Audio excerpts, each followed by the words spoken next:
بسم اللہ الرحمن الرحیم الحمد للہ وحدہ والصلاة والسلام علی من لا نبی بعدہ اما بعد۔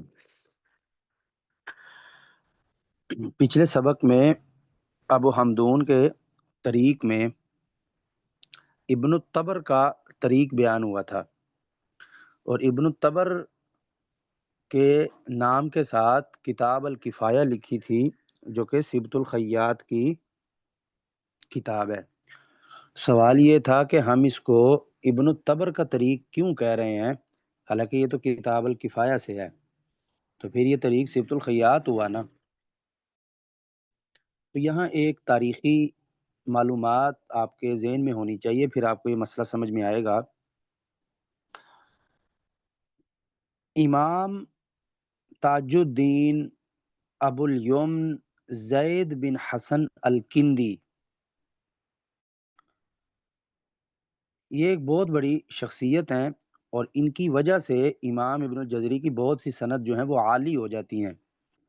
یہ جو زید بن حسن الکندی ہیں، یہ سبط الخیاط کے بھی شاگرد ہیں اور ابن الطبر کے بھی شاگرد ہیں، ٹھیک ہے۔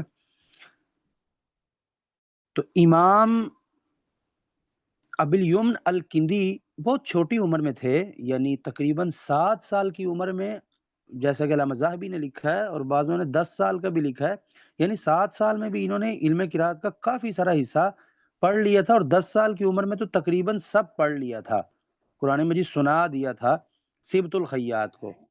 اب یہ جو ابو الیمن الکندی ہے نا، یہ ابن الطبر کا بھی شاگرد ہے، اور یہ سبط الخیاط کا بھی شاگرد ہے۔ پہلے اس نے ابن الطبر سے پڑھا ہے، پھر اس نے سبط الخیاط سے پڑھا۔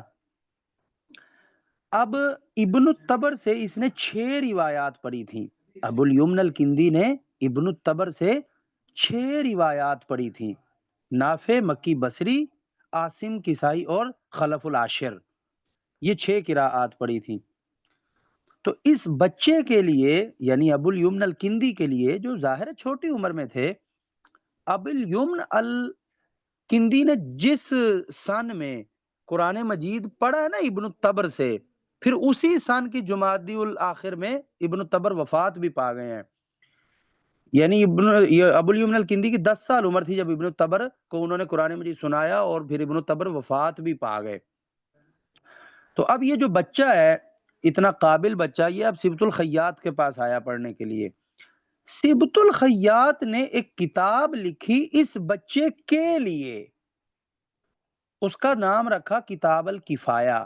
اور مقصد کیا تھا سبط الخیاط کا، کہ اس بچے کی جو سندیں ہیں ابن الطبر کے واسطے سے وہ میں لکھوں گا، اور اس کی وہ والی میں قراءت لکھوں گا جو اس نے اپنے استاد ابن الطبر سے پڑھی ہے، ٹھیک ہے۔ تو انہوں نے ایک کتاب لکھی، اس کا نام ہے، اس وقت دنیا میں کتاب الکفایہ کا صرف ایک مخطوط موجود ہے، وہ بھی ذرا ناقص ہے، صرف ایک مخطوط موجود ہے دنیا میں، اور اس مخطوط کے اوپر جو نام لکھا ہوا کتاب الکفایہ کا، وہ نام یہ ہے، دیکھیں، الکفایۃ فی القراءات الست التی قرأہا۔ یہ قرأ ابو الیمن ہے، کہ ابو الیمن نے ان 6 قراتوں کے مطابق پڑھا۔ ابو القاسم ہبت اللہ ابن احمد ابن عمر ابن طبر الحریری البغدادی، یعنی یہ جو قراءات ہیں 6، اسے ابو القاسم ہبت اللہ ابن طبر نے پڑھا، ٹھیک ہے، اور ابو الیمن الکندی نے ان سے اخذ کیا۔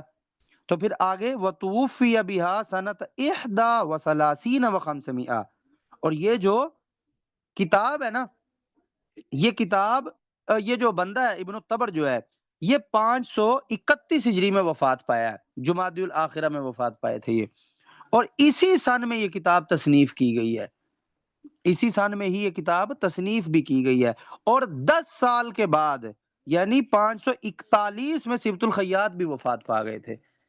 یعنی ابو الیمن الکندی کی جب 10 سال عمر تھی، جبکہ اس نے ابن الطبر سے پڑھا، اور ابو الیمن اس سے سبط الخیاط سے پڑھا، اس وقت اس کی 10 سال عمر تھی، اور ابن الطبر جو ہے، یعنی ابو الیمن الکندی کا استاد ابن الطبر جو ہے، وہ ابو الیمن الکندی کی 10 سال کی عمر میں وفات پا گیا، اور ابو الیمن الکندی کی جب 20 سال عمر ہوئی تو سبط الخیاط بھی وفات پا گئے. تو 6 قراتیں جو ابو الیمن الکندی نے ابن التبر سے پڑھی تھیں، وہ والی 6 قراتوں پر ابی الیمن الکندی کے دوسرے استاد سبط الخیاط نے کتاب لکھی اور اپنے شاگرد اس بچے کے لیے کتاب لکھی، اس کو اس کی سندیں بتانے کے لیے.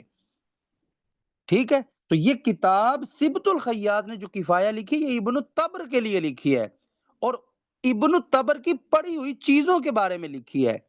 اچھا، جب اب سبط الخیاط کتاب لکھ ہی رہے تھے تو لگے ہاتھ انہوں نے اپنی سندیں بھی بیان کر دی. یعنی جو طریق، جو سیم ٹو سیم چیز ابو الیمن الکندی نے ابن التبر سے پڑھی تھی، وہی سیم ٹو سیم چیزیں سبط الخیاط نے اپنے دوسرے اساتذہ سے بھی تو پڑھی ہوئی تھی نا. تو لگے ہاتھ اس نے اپنی سندیں بھی بیان کر دی. اب اس کتاب میں انہوں نے ابن کثیر کی قنبل کی روایت بیان کی ہے اور ابن مجاہد اور ابن شنبوز کے طریق سے. تو اب ابو الیمن الکندی نے ابن التبر سے ابن مجاہد اور ابن شنبوز کا طریق پڑھا تھا قنبل کی روایت میں. اب یہی سیم چیز سبط الخیاط نے بھی اپنے اساتذہ سے پڑھی تھی، تو لگے ہاتھ اس نے ابن التبر کی سند کے ساتھ ساتھ اپنی سند بھی لکھ دی. پھر نافع کی روایت ابو الیمن نے ابن تبر سے قالون کی پڑھی تھی اور طریق جو پڑھا تھا وہ حلوانی، ابو نشید اور اسماعیل بن جعفر والا پڑھا تھا. تو جب سبط الخیاط ابن التبر کی ان ترکوں کی اور روایت کی سند لکھنے لگے تو ساتھ اپنی بھی سندیں کو اضافہ کر دیا. پھر عاصم جو ہے وہ صرف حفص سے اور عبید بن صبا حبیرہ اور ابو بکر ابن عیاش، یعنی شعبہ کی روایت اور عاصم کی روایت، حفص کی روایت اور عاصم کی قرات میں حفص کی روایت عبید بن صبا اور حبیرہ کے طریق سے اور شعبہ کی روایت الیمی کی طریق سے. ٹھیک ہے، اور جیسا کہ ابو حمدون میں الیمی کے ابو حمدون کا طریق پڑھا تھا نا انہوں نے ابو الیمن الکندی نے، اسی لیے ہم بھی ابو حمدون کے طریق میں ابن تبر کا طریق پڑھ رہے تھے. پھر اسی طرح کسائی کو دوری کسائی کی روایت سے ابن فرا اور علی بن سلیم ان ترکوں سے، اور خلف العاشر کا جو اختیار ہے وہ سوسنجردی اور ابو الحسن الحزا کے طریق سے. اور بصری کی جو قراءت ہے اس میں راوی تو یزیدی ہے نا، یحییٰ بن مبارک یزیدی راوی ہے نا اصلی، اور نیچے آ کے دوری بصری آ جاتا ہے. تو انہوں نے ابو عمر بن علا کی روایت بزی کی طرف کر دی اور بزی کے نیچے ابو الزعرا اور ابن فرا ہوتا ہے. یعنی ہم جو ابو عمر بصری کی قرات پڑھتے ہیں نا اس کا راوی ایک ہی ہے، یحییٰ بن مبارک یزیدی، اور یحییٰ بن مبارک یزیدی کے آگے دو راوی ہیں، دوری بصری اور سوسی. اس دوری بصری کے دو طریق ہوتے ہیں، ابو الزعرا اور ابن فرح. تو سبط الخیاط نے الفاظ اس طرح لکھے ہیں کہ بصری کی قراءت یزیدی کی روایت سے اور ابو الزعرا اور ابن فرح کے طرق سے. تو ابو الزعرا اور ابن فرح کا طریق وہی ہے نا جو دوری کے واسطے سے ہے. تو یہ ٹوٹل انہوں نے قرۂ سبا میں سے 5 بندے لیے ہیں اور قرۂ ثلاثہ میں سے خلف العاشر لیا ہے.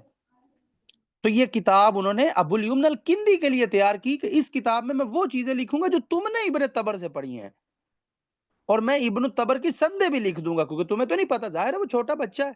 اب سبط الخیاط کو کیا پتا تھا یہ بعد میں کبھی کتاب لکھی ہے کہ نہیں، اسے لکھی بھی نہیں، ویسے پتہ نہیں لکھی ہے کہ نہیں، بہرحال ہمیں نہیں پہنچی کوئی چیز اس طرح کی.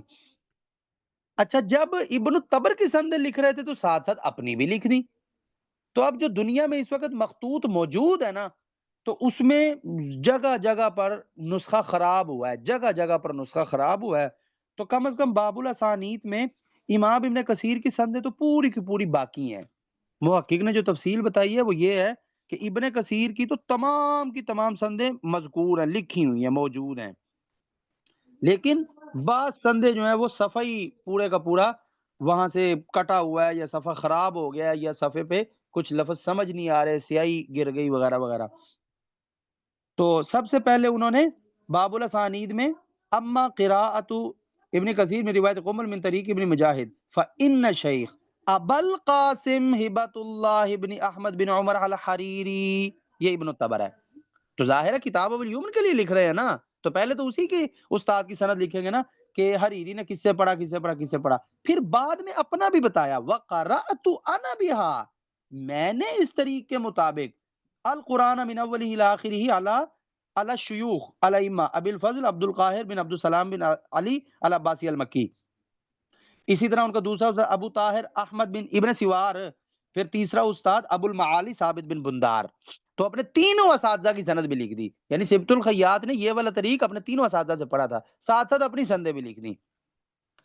تو اب یہ کتاب الکفایہ تیار ہو گئی. اب یہ کتاب لکھی سبط الخیاط نے ہے اور لکھی اپنے شاگرد ابو الیمن الکندی کے واسطے ہے. یعنی فرض کرو اگر ابو الیمن الکندی بھی لکھتا نا تو سیم یہی کتاب اسی طریقے سے لکھتا، لیکن وہ بچہ تھا اور وہ بہت قابل بچہ تھا، تو استاد نے اس پہ شفقت کرتے ہوئے کہا کہ چلو تمہیں بعد میں یہ چیزیں بھول نہ جائیں تو میں تمہارے لیے وہ چیزیں لکھ دیتا ہوں، ٹائپ کر دیتا ہوں کہ جو چیزیں تم نے اپنے اس استاد ابن الطبر سے پڑھی ہیں. تو اب یہ کتاب کا مصنف سبط الخیاط ہے. یعنی اسی طرح یہ جیسا کہ اس کتاب کا مصنف ابو الیمن الکندی ہو گیا. فرض کرو اگر ہم اس میں سے سبط الخیاط کی سندیں نکال دیں نا اور اس کتاب کا مصنف ابو الیمن الکندی کو بنا دیں تو یہ سیم ٹو سیم کتاب الکفایہ جو ہے ابو الیمن الکندی کی بن جائے گی. صرف اس میں یہ کام ہے کہ لکھنے والا ابو الیمن الکندی نہیں ہے. ٹھیک ہے، تو اب ایک حساب کی یہ کتاب ابو الیمن الکندی کی ہی بن گئی. تو ابو الیمن الکندی کا استاد ہے ابن الطبر، اور امام ابن الجزری کے پاس جو طریق پہنچا تھا وہ ابو الیمن الکندی کا ابن الطبر کے واسطے سے پہنچا تھا. تو اس لیے ہم اس کو ابن الطبر کا طریق کہہ رہے ہیں. اب ابن الطبر کا وہ طریق دنیا کی کس کتاب میں لکھا ہوا ہے؟ تو وہ سبط الخیاط نے کتاب لکھ کے اس میں درج کر دیا کہ تم لوگوں کو یعنی ابو الیمن الکندی کو اگر ابن الطبر کی سند چاہیے ہو تو میں کتاب الکفایہ میں لکھ دیتا ہوں، اگر اس طریق کی تفصیل چاہیے ہو تو میں کتاب الکفایہ میں لکھ دیتا ہوں. تو حقیقتاً کتاب لکھنے والا سبط الخیاط ہے، لیکن اس کے اندر جو معلومات ہے وہ ابن طبر کے طرق کی ہیں، ابن طبر کی اسانید ہیں، اور یہ کام سبط الخیاط نے اپنے شاگرد ابو الیمن الکندی کے لیے کیا ہے. اور سبط الخیاط کی اپنی جو ذاتی کتابیں ہیں وہ وہ المبہج ہے، الموزی ہے، اور بھی کتابیں ہیں اس کی، الاختیار ہے، کافی ساری کتابیں ہیں اس کی. لیکن اب مسئلہ یہ ہے کہ آپ جب تحقیق کرنے لگیں گے تو کتاب میں تو جگہ جگہ جگہ جگہ سقط ہے، جگہ جگہ یہ کٹی ہوئی ہیں چیزیں. تو اسانید بھی چلو ابن کثیر کی سند کا تو پورا کا پورا حصہ موجود تھا، اور آگے بھی تھوڑی تھوڑی سندیں تو موجود ہیں، لیکن درمیان میں کافی سارے حصے کٹے ہوئے ہیں. تو اب کیا کریں؟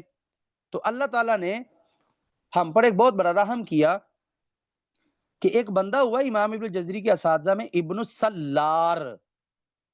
امام ابن الجزری کے بچپن کے جو اساتذہ میں سے ایک شخص ہے ابن السلار. ابن السلار کی ایک کتاب ہے طبقات القراء السبع. امین الدین عبد الوہاب ابن السلار، اس کی کتاب ہے طبقات القراء. تو طبقات القراء میں جو ابن السلار ہے وہ کیا کرنا چاہتے تھے بھلا؟ چند لوگوں کی سندیں لکھنا چاہتے تھے، چند لوگوں کی سندیں اپنے پاس اکٹھی کرنا چاہتے تھے. مثال کے طور پہ یعنی ابن السلار کا استاد ہے تقی الدین الصائغ. یہ وہی الصائغ ہے جو ابن البغدادی کا استاد الصائغ ہے.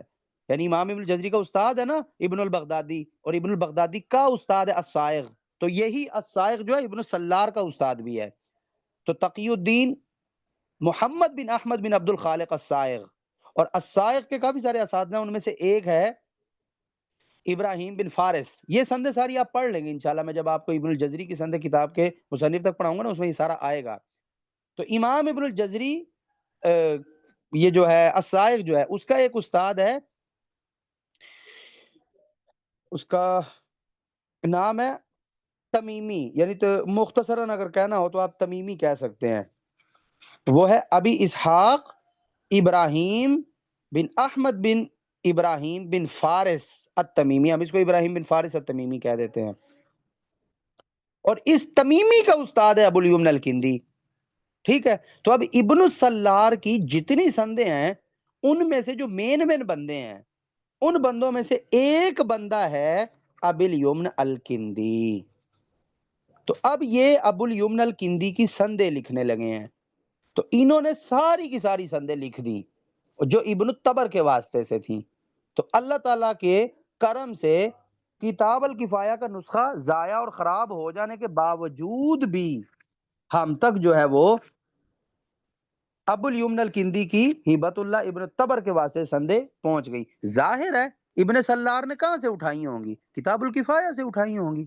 یعنی ان کے پاس کوئی نہ کوئی نسخہ ہوگا، بس آج ہم تک وہ نسخہ نہیں پہنچ سکا، ہم تک وہ نسخہ نہیں پہنچا.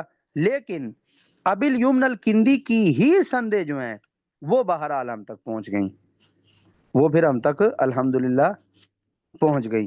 تو ابن السلار نے اپنے دوسرے اساتذہ مثلا تقی الدین ابو القاسم ابن ناشرہ، اس کی سندیں لکھنی تھی، یعنی ان کے ترکوں کو لکھنا تھا، یعنی 5-6 اساتذہ ہیں ان کے جن کی وہ سندیں لکھنا چاہتے تھے۔ میں ان کے نام بھی آپ کو بتا دیتا ہوں، ابھی ابھی میں نے یہاں دیکھے تھے کہ اپنے بعض اساتذہ کی سندوں کو جو اوپر جا کے مین بندوں تک پہنچ جاتی ہیں، تو ان کی اسانید بیان کرنا چاہتے تھے، جیسا کہ اپنے ہاں آگے جا کے ایک مین بندہ آتا ہے غیاث بن فارس، ابی الجود غیاث بن فارس، اس کے ترکوں کو بیان کرنا چاہتے تھے۔ اسی طرح ابن ناشرہ کے ترکوں کو بیان کرنا چاہتے تھے۔ اسی طرح تقی الدین المعدل ان کے ترکوں کو بیان کرنا چاہتے تھے۔ اسی طرح ان میں ایک شخص ابو الیمن الکندی تھا، ان کے ترکوں کو بیان کرنا چاہتے تھے۔ تو ہمیں ابی الیمن الکندی کے تمام ترک جو ہبت اللہ ابن الطبر کے طریق سے جاتے تھے، وہ سارے کے سارے اس کتاب میں مل گئے۔ تو اب اگر ہم نے تحقیق کرنی ہو ابن الطبر کے طریق کی، تو اب ہم اس کا طریق اس طرح بولیں گے، ابن الطبر من کتاب الکفایہ، ابن الطبر من کتاب الکفایہ۔ اور وہ ابی الیمن کا طریق بھی بن سکتا ہے، ظاہر ہے امام جزری تک تو ابن الطبر کا طریق ابی الیمن کے واسطے سے ہی پہنچا ہے نا، اور اگر ابی الیمن کا آگے استاد ہبت اللہ ابن الطبر بن رہا ہو تو وہ طریق کہلائے گا ابن الطبر، اور اس کی تحقیق کہاں سے ہوگی؟ سبت الخیاط کی کتاب الکفایہ سے۔ تو مثلا آپ نے کسی کلمے میں تفصیل دیکھنی ہے کہ ہبت اللہ ابن الطبر کے طریق میں کیا چیز آتی ہوگی، تو آپ کتاب الکفایہ کا وہ مقام نکالیں گے اور اس میں آپ سارا جو ہے لکھ لیں گے۔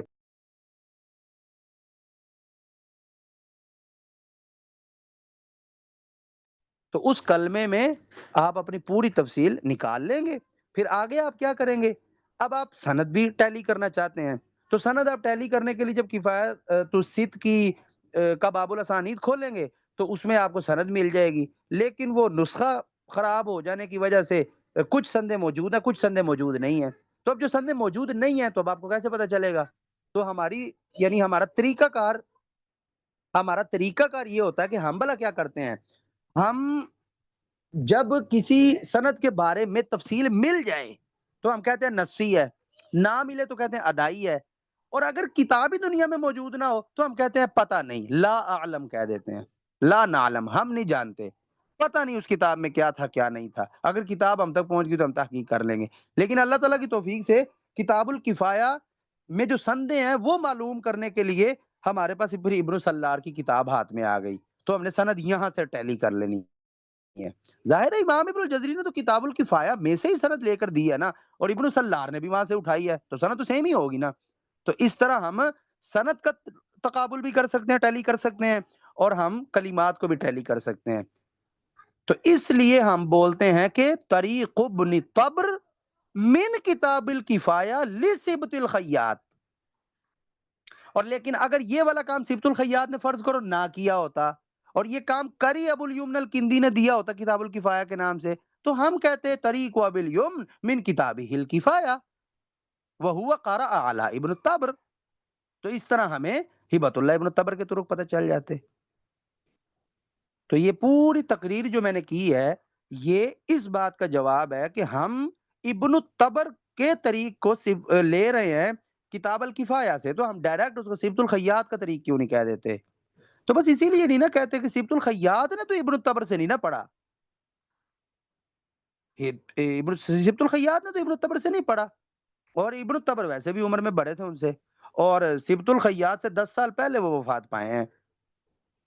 تو سبت الخیاط کا ابن الطبر کے ساتھ کوئی ریلیشن نہیں ہے، صرف اتنا ہے کہ اپنے شاگرد کے لیے ایک کتاب لکھی جو کہ ابن الطبر کا شاگرد تھا، اور اس کو بتانے کے لیے کہ ابن الطبر کی جو سندیں ہیں وہ یہ ہیں، اور ٹوٹل وہ 6 قراتیں ہیں بس، اور ابن الطبر کا طریق آتا بھی انہی 6 قراتوں میں ہے، اور کہیں نہیں آتا، اور وہ بھی کوئی خاص خاص طریق نہیں ہے، ایک ایک دو دو طریق ہیں۔